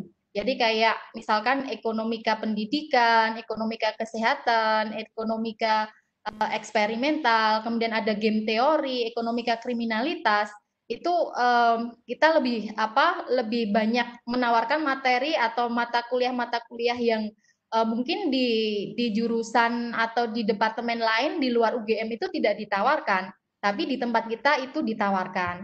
Tapi kalau untuk yang mikro makro mungkin di tempat lain sama ya, karena kadang ada pertemuan gitu ya dosen-dosen ilmu ekonomi seluruh Indonesia dan update mengenai materi silabus dan sebagainya itu ada. Cuman yang membedakan di sini adalah mungkin perkembangan dari mata kuliah yang ditawarkan di ilmu ekonomi FEB UGM itu lebih banyak yang baru. Nah, selain itu kami itu lebih cenderung mengutamakan penguasaan teori ekonomi mikro makro dengan bantuan alat matematika statistik yang diperkuat. Nah, contohnya untuk materi matematika itu kita sudah mengundang dosen MIPA. Tadinya kan matematika ekonomi itu diajar oleh dosen ilmu ekonomi sendiri gitu ya. Nah, tetapi karena perkembangan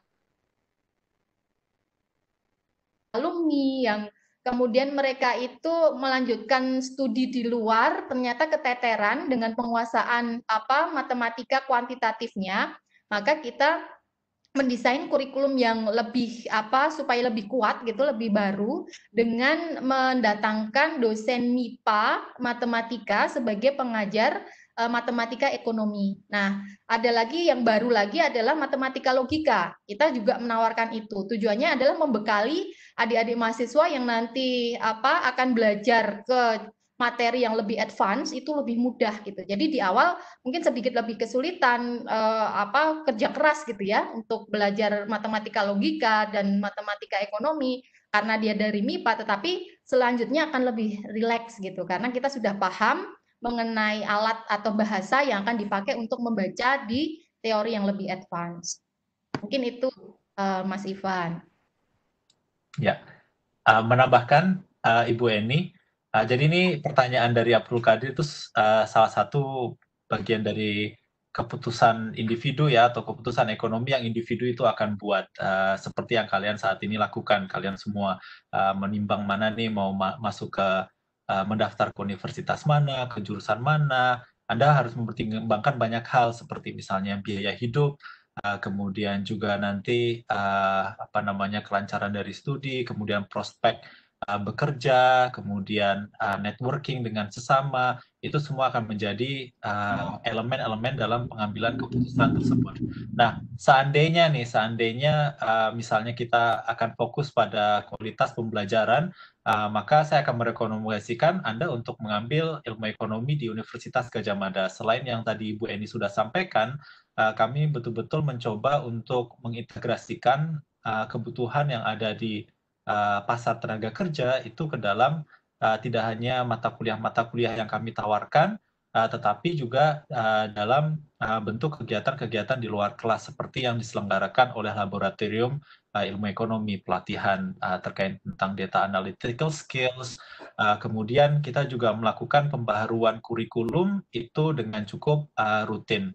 Jadi sebagai contoh misalnya, pada saat saya dulu mahasiswa, saya hanya mengambil mata kuliah misalnya ekonometrika 1, kemudian ekonometrika 2. Tetapi kemudian seiring dengan perkembangan alat analisis, maka ekonometrika 2 itu tidak cukup. Maka kemudian kami harus membuatnya menjadi 2 jalur. Yang pertama itu adalah ekonometrika untuk membantu penelitian-penelitian di bidang ekonomika mikro terapan atau yang biasanya disebut dengan mikroekonometrika. Kemudian kita juga mengembangkan makroekonometrika untuk membantu rekan-rekan yang akan belajar analisis untuk data makro, baik itu moneter atau kemudian internasional. Nah, jadi kami juga kemudian memunculkan ekonomika eksperimental. Saya kira ini adalah satu dari beberapa atau mungkin yang pertama di Indonesia yang menawarkan ekonomika eksperimental. Nah, saya kira faktor di mana perkembangan akademik, kemudian perkembangan kurikulum yang dilakukan itu secara rutin harus menjadi salah satu pertimbangan kenapa Anda memilih suatu program studi.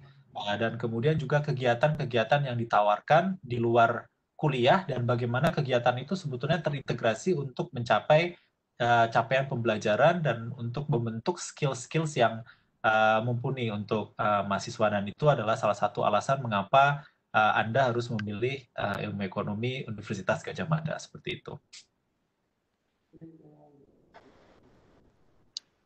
Baik, terima kasih Bu Eni dan Pak Gilang. Pertanyaan selanjutnya dari Rifki Al-Ghifari. Untuk keseluruhan ilmu ekonomi UGM, lebih mengarah ke hitung-hitungan, matematika, ataukah analisis data? Saya ingin masuk ilmu ekonomi, tapi saya sering kesulitan dalam hitung-hitungan. Terima kasih. Monggo, Bu Eni, Pak Gilang. Terima kasih pertanyaannya dari Mas Rifki ya. Rifki Al-Ghifari ya. Lebih mengarah ke hitung-hitungan matematika atau analisis data. Nah, sekali lagi kembali saya tekankan bahwa matematika, statistika itu adalah alat ya, merupakan alat yang dipakai untuk belajar teori ilmu ekonomi. Jadi nanti kalau kita belajar tentang pengantar ilmu ekonomi, di sana kita akan belajar mengenai dasar 10 principle of economics. Nah, ini mungkin adik-adik mahasiswa di sini masih ingat tentang 10 prinsip yang harus kita pegang pada saat mengambil keputusan. Kemudian di sana kita akan menggunakan pendekatan, misalkan kita belajar tentang pasar. Di sana ada permintaan, ada penawaran pasar, atau ada penjual, ada pembeli gitu ya di dalam pasar. Kemudian nih saya contohkan, misalkan kemudian ada terjadi shock gitu kan, kayak sekarang ini terjadi COVID-19, ada pandemi gitu.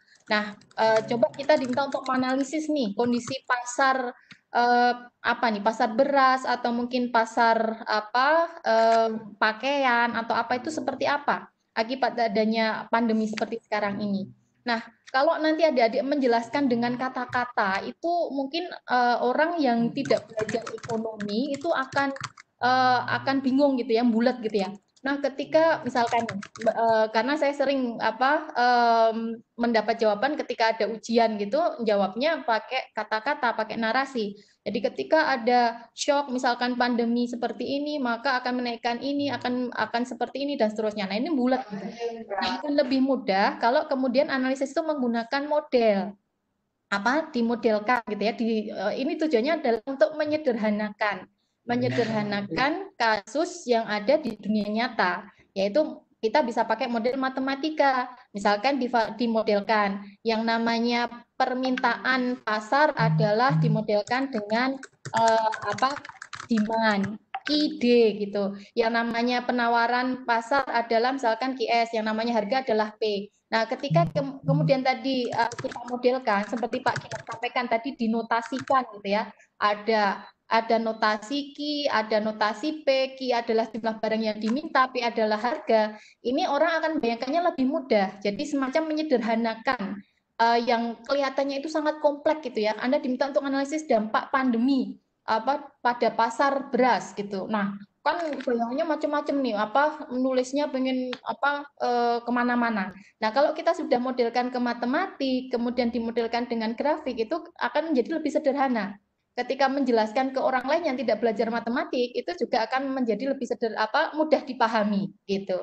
Jadi sebenarnya matematika di sini tidak hanya kemudian ngitung-ngitungan kayak misalkan hanya integral, diferensial dan sebagainya, matriks dan lain-lain, tetapi kemudian nanti akan dihubungkan dengan kasus-kasus ekonomi gitu. Makanya namanya kemudian matematika ekonomi juga gitu. Karena supaya lebih memudahkan kita belajar teori tersebut dengan yang lebih banyak disimbolkan dengan bahasa-bahasa matematik gitu. Jadi jangan takut dulu gitu ya. Anda mungkin bisa coba lihat-lihat gitu di Google gitu ya, di Mbah Google kan udah banyak nih sekarang. Kalau misalkan Anda baca gitu kan mungkin akan lebih paham gitu. Saya kira itu, Mas.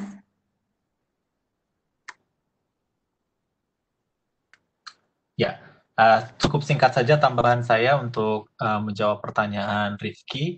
Tadi saya ingin menekankan yang sudah Ibu Eni sampaikan, kita belajar matematika, kemudian kita belajar statistika, kemudian kita juga nantinya belajar ekonometrika, itu untuk memberikan fondasi yang kuat untuk adik-adik itu belajar materi-materi ilmu ekonomi yang lain tadi yang sudah disampaikan, hingga kemudian nanti materi-materi lanjutan seperti misalnya ekonomika ketenagakerjaan, ekonomika eksperimental, dan seterusnya. Dan fondasi itu cukup penting untuk adik-adik sekalian, sehingga kalian tidak hanya nanti bisa berpikir secara logis dan kemudian juga runtun, tetapi kemudian kalian juga bisa mempelajari secara analytical. Nah, itu yang cukup penting, bagaimana mahasiswa itu bisa berpikir kritis, berpikir analitis, menggunakan data dan kemudian bukti yang ada. Saya kira ini adalah salah satu alasan mengapa kita harus kuat secara fondasi sebelum kita bisa nanti belajar hal-hal yang lebih lanjutan. Jadi sebetulnya mungkin tadi tantangan ya, jadi saya mengundang Rifki saya mengundang adik-adik SMA yang lain untuk mengambil tantangan ini gitu. Jadi mempelajari matematika sebagai bentuk untuk belajar sesuatu yang lebih menarik, karena setelah kalian memiliki fondasinya, kalian akan banyak sekali berhadapan dengan topik-topik yang luar biasa menarik. Saya kira Anda akan terbuka cakrawalanya untuk topik-topik tersebut. Baik, terima kasih Bu Eni dan Pak Gilang. Pertanyaan selanjutnya dari Hanif Andrea. Untuk perbedaan dari kelas reguler dan IUP Ilmu Ekonomi UGM, apa? Selain dari segi SPP, apakah program IUP UGM ini lebih baik dibandingkan program reguler, dan apakah ada perbedaan treatment kepada siswa-siswanya? Terima kasih. Monggo Bu Eni dan Pak Gilang. Ya, baik. Terima kasih atas pertanyaannya. Jadi yang membedakan adalah materi yang disampaikan untuk kelas reguler itu pakai bahasa Indonesia. Kalau yang IUP itu materinya disampaikan dalam bahasa Inggris. Kalau materi kuliahnya sama persis gitu ya, karena silabus yang dipakai itu merupakan silabus master yang sudah didesain oleh Prodi S1 sebagai acuan untuk mengajar mata kuliah, baik itu di Prodi reguler, di program reguler yang berbahasa Indonesia maupun di dalam program yang berbahasa Inggris. Nah, yang membedakan adalah memang penjaringan mahasiswanya, inputnya. Kalau yang reguler itu kita kan menggunakan jalur yang biasanya, yaitu menggunakan SBMPTN, SNMPTN gitu ya, sama UM-UGM. Jadi yang mungkin Anda sebut tadi UTBK atau UTUL gitu ya. Nah, sementara kalau yang IUP itu ada seleksi sendiri. Jadi di sana kita melakukan tes. Yang pertama itu adalah tes bahasa Inggris, karena memang programnya bahasa Inggris, yaitu harus dites TOEFL-nya. Paling tidak itu 530 ya. Kenapa harus 530 atau 550-an gitu? Karena nanti ada international exposure yang wajib diikuti oleh adik-adik yang di IUP ini. Meskipun sebenarnya di program reguler itu tidak menutup kemungkinan bagi adik-adik yang pengen exchange gitu ya. Exchange itu international exposure itu ada exchange, ada kayak semacam dual degree, ada summer course, ada 3. Jadi exchange itu adik-adik nanti kuliah di luar negeri kurang lebih 1 semester saja. Tapi kalau yang dual degree itu adik-adik nanti kuliah di luar negeri kurang lebih separuhnya. Kalau masa studinya mungkin 4 tahun, ya nanti 2 tahun di luar. Tergantung bentuk kerjasamanya FEB dengan universitas partner itu seperti apa. Nah, kalau yang summer course itu adalah yang hanya mengambil kuliah di saat-saat break summer, yaitu mungkin 1 minggu gitu. Nah, itu wajib diambil salah satunya oleh adik-adik IUP. Kalau yang di reguler itu dia tidak wajib mengambil international exposure, tetapi dia diperkenankan. Jadi kalau misalkan ada beasiswa yang kaitannya sama pertukaran mahasiswa di luar negeri, misalnya selama ini sudah berjalan adalah dengan Jepang, itu silahkan saja Anda mengambil kompetisi itu. Kalau Anda dapat, kemudian Anda dapat beasiswa, Anda bisa berangkat untuk exchange. Dan nanti mata kuliah yang diambil di sana itu bisa diakuin di Departemen Ilmu Ekonomi FEB UGM. Nah, selain tadi seleksinya menggunakan bahasa Inggris, ada yang namanya Gajah Mada Scholastic Test. Ini kayak tes potensi akademik. Jadi nanti adik-adik diminta untuk ikut tes 2 kali, tapi memang semuanya soalnya dalam bahasa Inggris gitu ya. Yang satunya benar-benar yang kaitannya sama bahasa Inggris, yaitu TOEFL. Yang satunya itu adalah tentang kayak tes potensi akademik. Ya, di situ ada salah satunya adalah kuantitatif juga ditanyakan di situ. Nah, setelah tes itu lolos, jadi kemudian ada tes tahap berikutnya, yaitu ada leaderless group discussion sama interview dengan Bapak Ibu dosen. Nah, kalau di sini nanti lolos, nah baru adik-adik bisa dinyatakan diterima. Nah, kalau yang reguler itu kan Anda syarat untuk masuknya pokoknya lulus dari UTBK dan UTUL saja kan, nggak ada harus ikut CMST atau tes TOEFL gitu-gitu, nggak ada.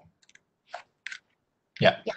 Saya menambahkan dari Bu Eni, Saya kira sudah dijelaskan dengan sangat baik.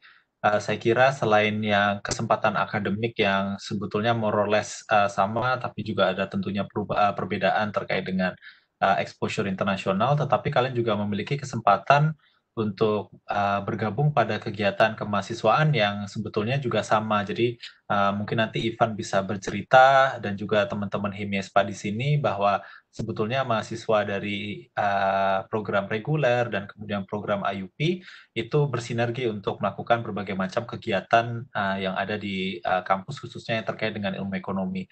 Jadi saya kira tidak banyak perbedaan juga dari sisi itu.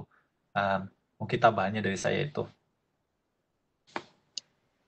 Baik, terima kasih Bu Eni dan juga Pak Gilang. Untuk Bapak, Ibu, dan teman-teman hadirin, jika ada pertanyaan bisa langsung saja ditulis di kolom chat, karena waktunya juga masih tersisa 30 menit lagi. Devan, mungkin kita bisa memberikan kesempatan kepada adik-adik di sini yang pengen memberikan pertanyaannya secara langsung, tidak dari chat juga bisa sambil kita bertemu dengan calon mahasiswa mungkin tahun 2020-2021 atau 2021-2022. Ya. Ya, teman-teman yang mau langsung mengungkapkan pertanyaannya, boleh dipersilakan sekali.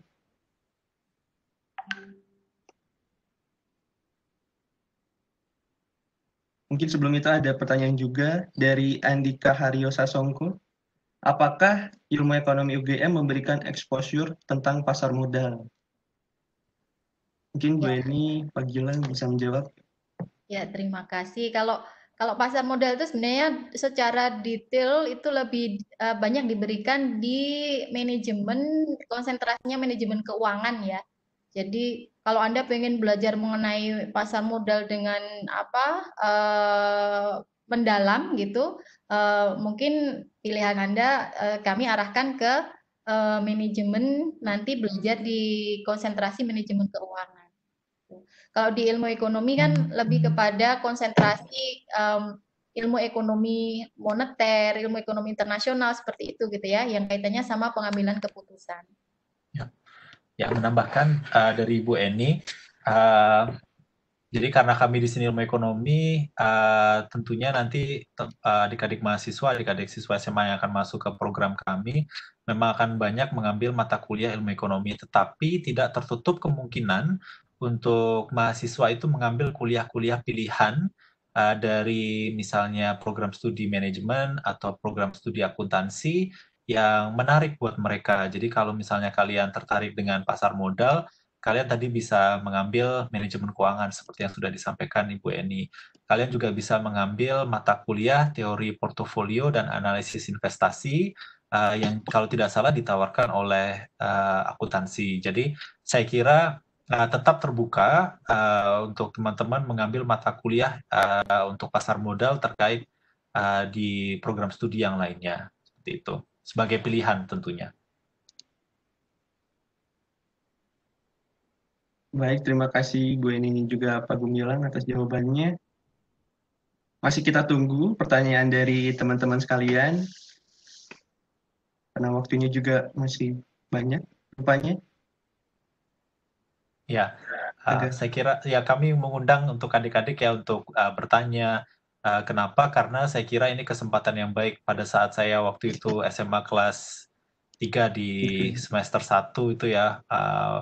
Saat itu tidak banyak informasi yang datang ke kami dan waktu itu mungkin akses ke internet itu masih cukup terbatas sehingga kita belum bisa secara intensif itu mencari informasi ilmu ekonomi itu seperti apa sih, akuntansi itu seperti apa, manajemen itu seperti apa. Tapi waktu itu kami betul-betul terbantu dengan kakak-kakak mahasiswa yang datang dan menjelaskan tentang ilmu ekonomi dan kegiatan-kegiatannya. Disitulah kemudian saya baru terbuka untuk ternyata ilmu ekonomi ini, sambil tanya orang tua atau kemudian saudara, dari situ kemudian bisa belajar lebih banyak. Nah, mumpung ada kesempatan ini, kami betul-betul mengundang adik-adik mahasiswa untuk adik-adik siswa SMA untuk bertanya dan klarifikasi beberapa hal atau tidak harus bertanya atau mungkin ada aspirasi yang ingin disampaikan, silahkan. Iya loh, jadi selama ini bahkan ada yang harus datang ke Fakultas Ekonomi dan Bisnis UGM. Jadi jauh-jauh ada yang dari Jawa Barat, ada yang dari Bali, itu sekedar ingin mengetahui informasi yang sudah kita sampaikan tadi. Jadi ini adik-adik nggak usah jauh-jauh ke Jogja kan, online saja bisa mendapatkan informasi tersebut. Mungkin masih malu-malu mungkin ya.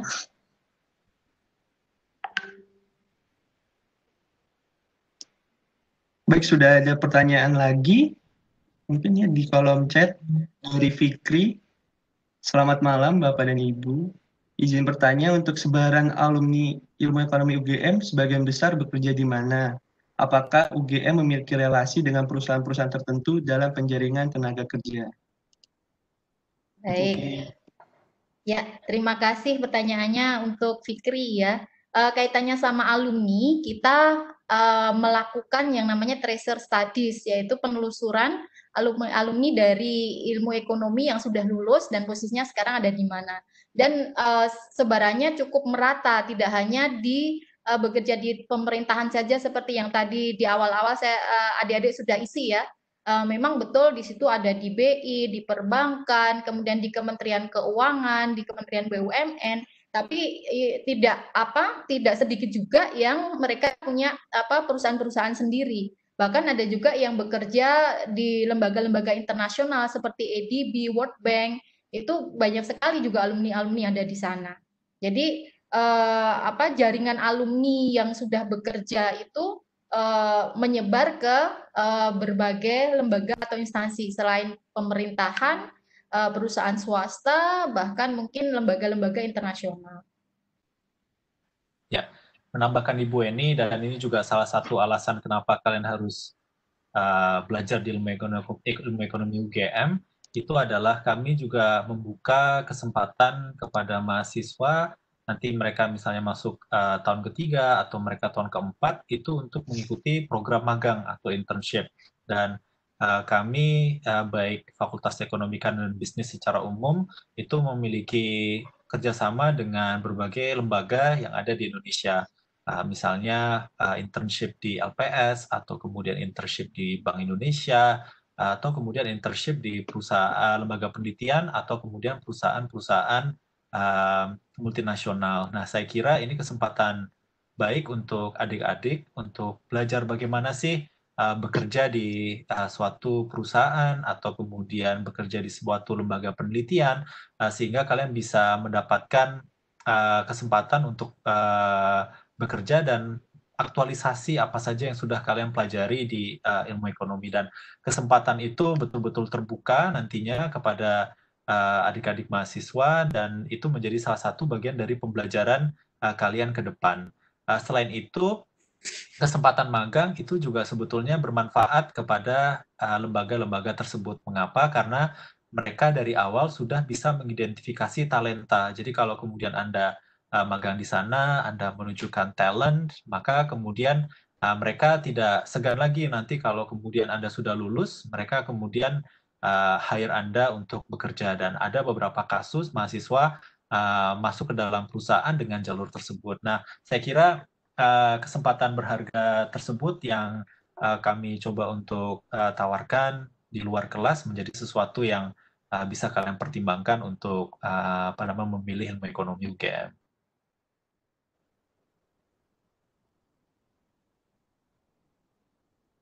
Baik, terima kasih Bu Eni dan Pak Gilang. Selanjutnya ada pertanyaan dari Naufal Fauzan. Izin bertanya tentang ekonomi pendidikan, untuk gambarannya bagaimana ya? Karena kalau tidak salah Pak Gilang memiliki interest di bidang tersebut. Terima kasih. Hebat, udah tahu duluan ya. Silakan Pak Gilang. Jadi sebetulnya kami berdua, Ibu Eni dan saya, itu berkecimpung di bidang ini. Mungkin ada sedikit perbedaan. Ibu Eni, apakah berkenan untuk memberikan jawaban terlebih dahulu? Silakan Gilang aja, yang di situ sudah disebut Pak Gilang. Ya, jadi terima kasih pertanyaannya, Naufal. Saya kira ini adalah salah satu pengembangan bidang ya dalam beberapa tahun terakhir. Jadi ilmu ekonomi mencoba untuk memahami bagaimana individu itu mengambil keputusan terkait dengan pendidikan. Itu satu hal. Jadi sebagai contoh, misalnya kita ingin melihat bagaimana keputusan individu untuk memilih sekolah berdasarkan misalnya kualitasnya, atau kemudian bagaimana atau faktor-faktor apa yang mendasari individu itu untuk mengikuti program pelatihan, dan nanti program pelatihannya itu bisa meningkatkan human capital, dan nanti human capitalnya bisa meningkatkan skills mereka yang berguna untuk pasar tenaga kerja. Itu juga sebagai bagian dari penelitian di bidang ekonomika pendidikan. Kita juga melihat bagaimana pendidikan itu berpengaruh terhadap human capital, akumulasi human capital, dan nantinya berdampak pada upah yang diterima di pasar tenaga kerja. Nah, selain kita memahami bagaimana individu itu mengambil keputusan terkait dengan pendidikan tadi, kita juga belajar tentang bagaimana kebijakan-kebijakan untuk bidang pendidikan itu sendiri. Jadi sebagai contoh, misalnya kita bisa mengevaluasi apakah program bantuan siswa miskin itu ternyata berdampak pada misalnya partisipasi anak di sekolah. Apakah program siswa miskin itu berdampak pada perilaku pengeluaran rumah tangga, dan nantinya itu apakah berujung pada perbaikan nilai anak di sekolah. Kita juga belajar bagaimana misalnya kebijakan untuk memberikan insentif tambahan ke guru itu bisa berdampak pada peningkatan performa siswa yang ada di sekolah. Nah, jadi paling tidak tadi ada 2 hal yang bisa kita pelajari di ekonomika pendidikan. Nah, ini saya kira topik yang cukup menarik ya, karena kita juga di Indonesia menghadapi situasi di mana nilai PISA kita, kalau adik-adik mengikuti, PISA itu adalah salah satu ujian standarisasi yang dilakukan oleh OECD, dan kita melihat bahwa hasil uji PISA kita itu tidak terlalu baik dan relatif tertinggal, dan untuk beberapa mata pelajaran kita sebetulnya tidak lebih baik dibandingkan dengan asesmen PISA yang sebelumnya. Nah, kita juga ingin memahami kenapa kok ada adik-adik siswa-siswa SD, SMP, SMA itu mereka sudah bisa berpartisipasi di sekolah. Mereka sudah bisa datang duduk di bangku sekolah. Tapi kenapa kok performanya masih belum sebaik yang kita harapkan? Nah, apa permasalahannya? Kita melihatnya baik dari sisi demand, permintaan, sebagai contohnya misalnya, apakah pendidikan itu penting bagi keluarga? Dan kalau pendidikan itu penting bagi keluarga, bagaimana pola pengeluaran mereka untuk mendukung pendidikan tersebut. Atau juga permasalahan di sisi supply, jadi contohnya kualitas dari sekolah, kemudian juga performa dari guru, pengalaman dari guru, semua itu berpengaruh terhadap capaian pendidikan, dan itu yang salah satu bagian yang kita pelajari.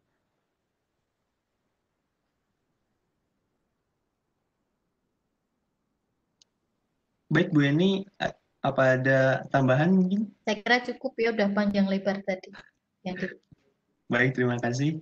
Untuk pertanyaan selanjutnya dari Andika Haryo Sasongko lagi.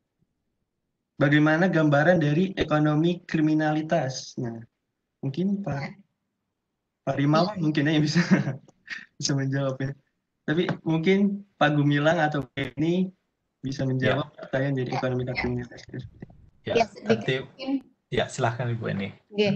Jadi tentang ekonomika kriminalitas itu cakupan pembahasannya adalah sebenarnya bisa dikaitkan sama tindak pidana yang terkait langsung dengan aspek ekonomi.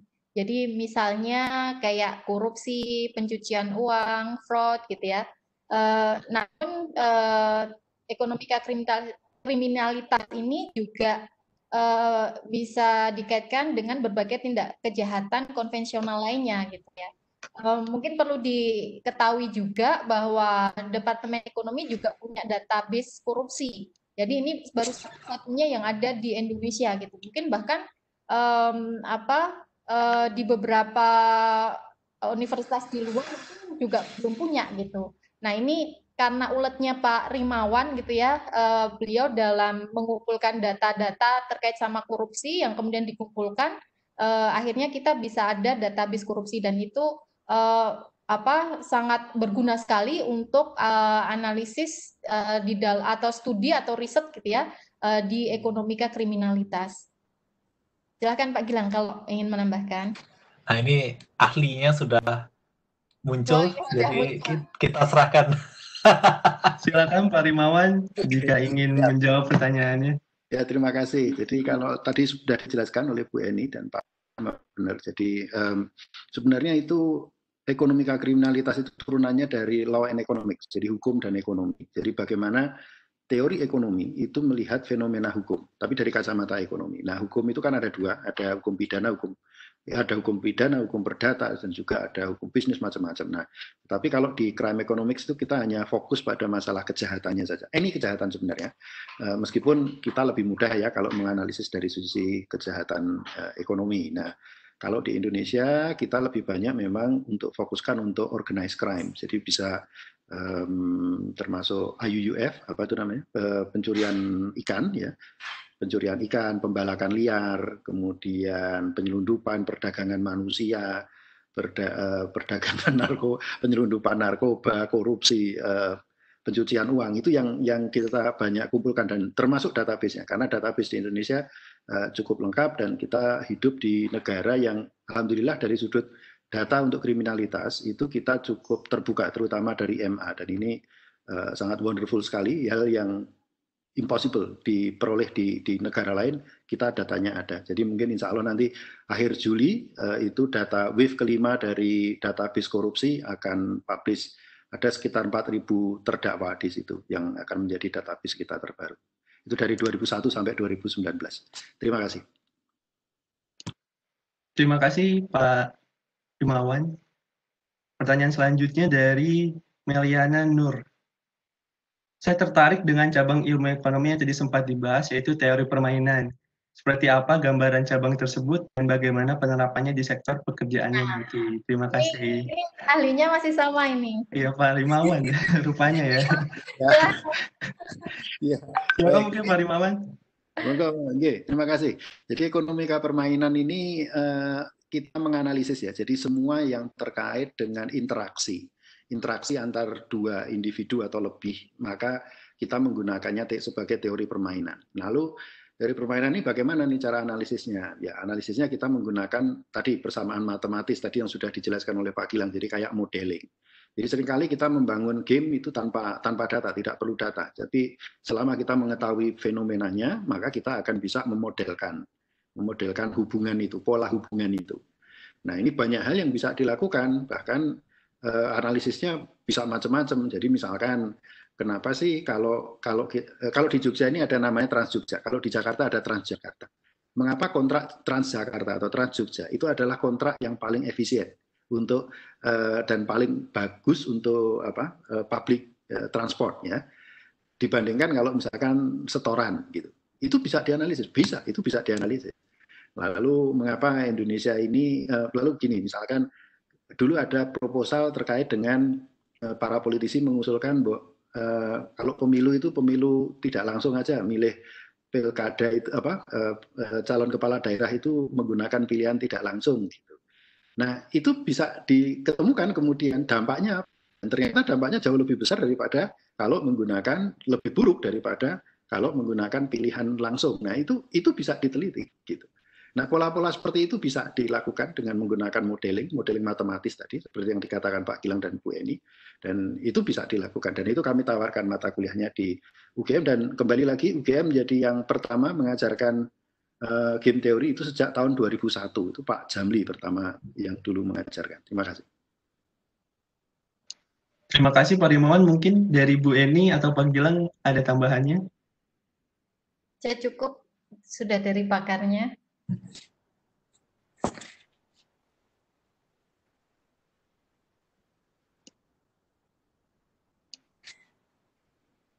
Baik.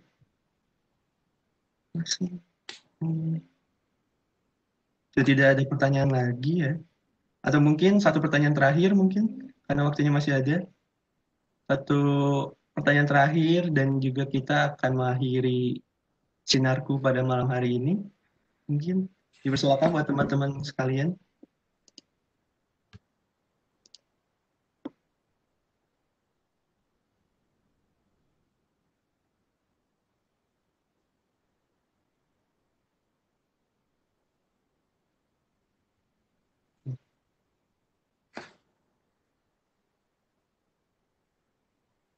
Atau mungkin sudah cukup mungkin ya dari Iya. teman-teman sekalian.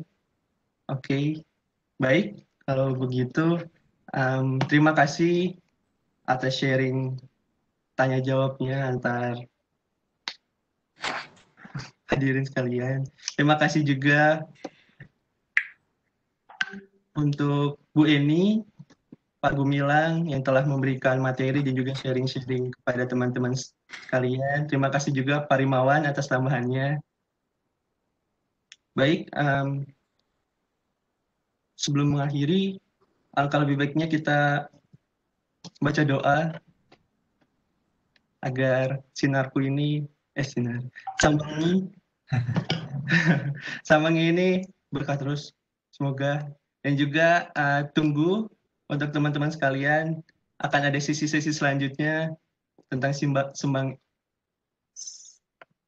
sambangi. Berdoa menurut percayaan juga agamanya masing-masing, berdoa saya persilahkan.